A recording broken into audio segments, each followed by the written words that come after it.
সৃষ্টিকুলের মালিক আল্লাহ আমাদেরকে বিধান দিছেন এ কোরআন, তোমরা আল্লাহর দেওয়া এই বিধান মানো, তাহলে শয়তানের ধোঁকা থেকে নিজেকে রক্ষা করতে পারবে। হে মানুষেরা, তোমরা আল্লাহকে ভয় করো, তিনি আমাদেরকে দেখতেছেন। হে মানুষেরা, যারা কোরআন হাদিস মানে তোমরা তাদেরকে অনুসরণ করো, তাদের পরিণাম হচ্ছে জান্নাত। ভাই দেখেন, আমি একটা উদাহরণ দিয়ে আমার কথাগুলো আমি শুরু করতে চাই। সেটা হচ্ছে কি, একটা নৌকা যদি ফুটা থাকে, আপনারা বলেন নৌকার কি কোনো কিছু ঠিক থাকবে? নৌকার মধ্যে যদি পানি ঢুকে কোনো কিছু ঠিক থাকবে? সব জায়গায় সমস্যা থাকবে। আর যদি নৌকার মধ্যে পানি না ঢুকে, নৌকার সব কিছু ঠিক থাকবে, সবাই ঠিক থাকবে, তাই না? সব কিছু ঠিক থাকবে। নৌকা যদি ফুটা হয়ে যায়, নৌকার মধ্যে কি মারে? রশি মারে, তাতে পানি না ঢুকে। তো এ কোরআনের এক নাম হচ্ছে কি? হাবলুল্লাহ। আরবিতে বলা হাবলুল্লাহ, বাংলা অর্থ কি? রশি। তা আমরা যদি আল্লাহর দেওয়া বিধান প্রতিষ্ঠা করতে পারি, তাহলে আমাদের সব জায়গায় ঠিক থাকবে।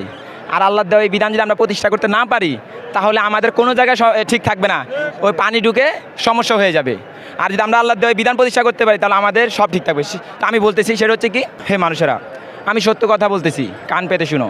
সত্য কথা হচ্ছে এই, সৃষ্টিকুলের মালিক আল্লাহ আমাদেরকে বিধান দিছেন এ কোরআন, তোমরা আল্লাহর দেওয়া এই বিধান মানো, তাহলে শয়তানের ধোঁকা থেকে নিজেকে রক্ষা করতে পারবে। হে মানুষেরা, তোমরা আল্লাহকে ভয় করো, তিনি আমাদেরকে দেখতেছেন। হে মানুষেরা, এই কোরআন হচ্ছে সঠিক পথ। এই কোরআনের বাইরে যারা চলে তারা ভুল পথে চলে। হে মানুষেরা, যারা কোরআন হাদিস মানে তোমরা তাদেরকে অনুসরণ করো, তাদের পরিণাম হচ্ছে জান্নাত। হে মানুষেরা, দুনিয়াতে যদি সুখ পেতে চাও আর আযাব থেকে বাঁচতে চাও, তাহলে আল্লাহর দেওয়া বিধান মানো। হে মানুষেরা, পরকালে যদি আযাব থেকে বাঁচতে চাও আর সুখ পেতে চাও, তাহলে এই কোরআনকে অনুসরণ করো। হে মানুষেরা, আল্লাহর দেওয়া এই বিধান প্রতিষ্ঠা করার জন্যে তোমরা সবাই একসাথে এগিয়ে আসো, তাহলে আমাদের জন্য জান্নাত থাকবে। হে মানুষেরা, আমাদের এক দফা এক দাবি, আল্লাহর বিধান ছাড়া আমরা কারো বিধান মানি না। আসসালামু আলাইকুম ওয়া রাহমাতুল্লাহ।